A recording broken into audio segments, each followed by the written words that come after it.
ओम नमः शिवाय। ओम नमः शिवाय। दादाजी, भगवान नटराज के पैर के नीचे क्या ये कोई राक्षस दबा है?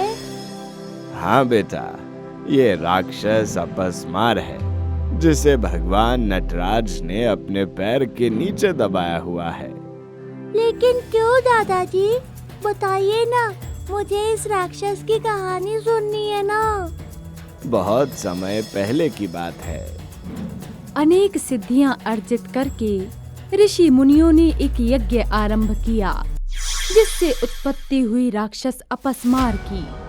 उसका कद एक बोने व्यक्ति के समान था। स्कंद पुराण के अनुसार राक्षस अपस्मार को अमरता का वरदान प्राप्त था और वो किसी भी व्यक्ति अथवा देवताओं की चेतना का भी हरण कर सकता था।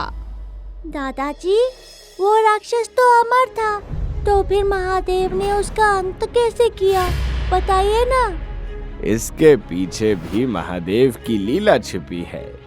एक बार ऋषि मुनियों को ये अहंकार हो गया कि वो देवताओं से श्रेष्ठ हैं, क्योंकि उनके ही तप और यज्ञ से देवताओं को शक्तियां प्राप्त होती हैं। यदि हम देवताओं के लिए कोई यज्ञ ही ना करें तो उनके पास कोई शक्ति शेष नहीं रहेगी। जब वे शक्तिहीन हो जाएंगे तो इस संसार में सबसे अधिक शक्तिशाली केवल हम होंगे। ऋषि मुनि अपने इस अहंकार के कारण देवताओं का अपमान करने लगे, जिसे देखकर महादेव और माता पार्वती क्रोधित हो उठे और वो भिक्षु और भिक्षुणी का रूप धारण कर ऋषियों की परीक्षा लेने जा पहुँचे। उस समय सभी ऋषि मुनि अपनी पत्नियों के साथ अपनी शक्तियों का विस्तार करने के लिए एक यज्ञ का अनुष्ठान कर रहे थे। भिक्षाम देहि मुनिवर, भिक्षाम देहि। भिक्षु की आवाज सुनकर ऋषियों की पत्नियां उन्हें भिक्षा देने हेतु यज्ञ को बीच में छोड़कर ही उठ गईं। हे भिक्षु महाराज, आप तनिक प्रतीक्षा कीजिए, हम अभी आपके लिए भिक्षा का प्रबंध करते हैं। तुम्हारा इतना दुस्साहस कि तुमने इन भिक्षुओं के लिए हमारे यज्ञ का अपमान किया। ऋषिवर, इससे आपके यज्ञ का अपमान किस प्रकार हुआ? द्वार पर आया भिक्षु स्वयं भगवान के समान होता है और एक भूखे भिक्षु को भोजन कराना तो सबसे बड़ा धर्म होता है।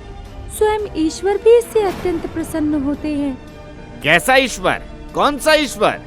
इस सृष्टि में यदि कोई ईश्वर है तो वो केवल हम हैं। हमारे यज्ञ के बिना सभी देवता शक्तिहीन हैं। लगता है आपको अपने ज्ञान पर अधिक अभिमान हो गया है मुनिवर, जो आप स्वयं को ईश्वर से सर्वोपरि समझ बैठे हैं। इस संसार की सबसे बड़ी शक्ति केवल और केवल ईश्वर हैं। उनके समक्ष भला आप जैसे आम प्राणी की शक्तियों का क्या अस्तित्व है?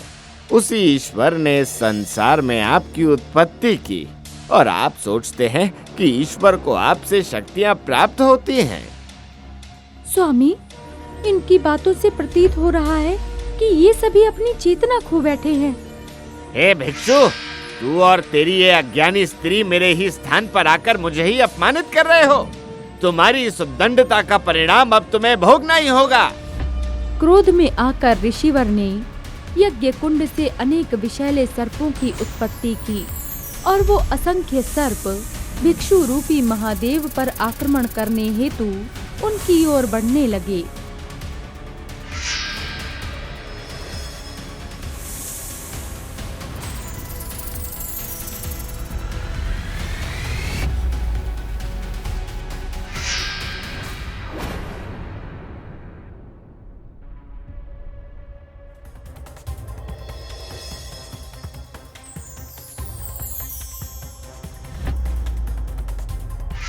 चलिए भिक्षु, इन कीड़े मकोड़ों को तो तूने अपनी माया से भस्म कर दिया, किंतु अब मैं तुझ पर ऐसा प्रहार करूंगा जिससे तू स्वयं हमारे समक्ष अपने प्राणों की आहुति दे देगा।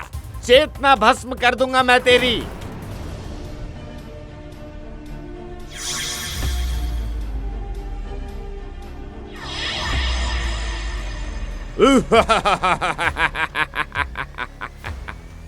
कहिए ऋषिवर, क्या आज्ञा है मेरे लिए?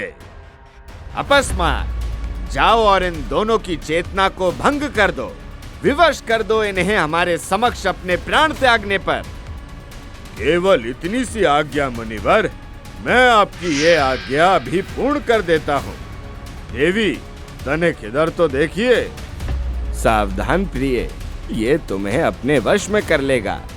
वश में कर लेगा नहीं भिक्षु महाराज, वश में कर लिया है। प्रिय, आप कुशल तो हैं? आप कौन हैं जो मेरी कुशलता के बारे में पूछ रहे हो? देवी, मैं आपका स्वामी, आपका अर्धांग, कृपया मेरा स्मरण करने का प्रयास कीजिए।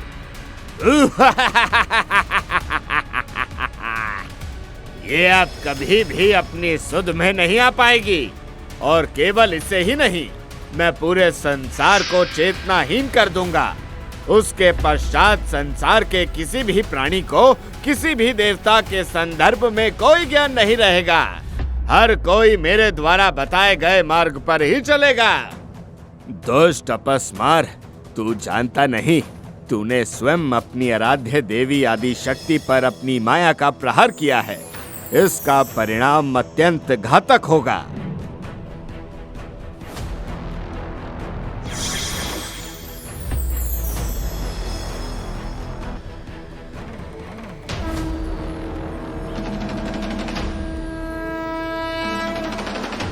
महादेव का इतना रौद्र और भयंकर रूप देखकर अपस्मार एवं वहां पर उपस्थित सभी ऋषि मुनि भयभीत हो उठे।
हर हर महादेव, हर हर महादेव। महादेव का ये रूप देखकर सभी ऋषि मुनि उनके समस्त नतमस्तक हो गए और माता आदि शक्ति पुनः अपनी सुध में आ गईं। चूंकि अपस्मार को अमरता प्रदान थी, इसीलिए महादेव के पास उस पर नियंत्रण पाने का एकमात्र यही मार्ग था। और यही कारण है कि भगवान नटराज के चरण के नीचे सदैव अपस्मार विराजमान रहता है। महादेव के नटराज रूप के दाएं हाथ में विराजमान डमरू संसार के सृजन का प्रतीक है, एवं उनके दूसरे हाथ में जल रही ज्योति विनाश का प्रतीक है।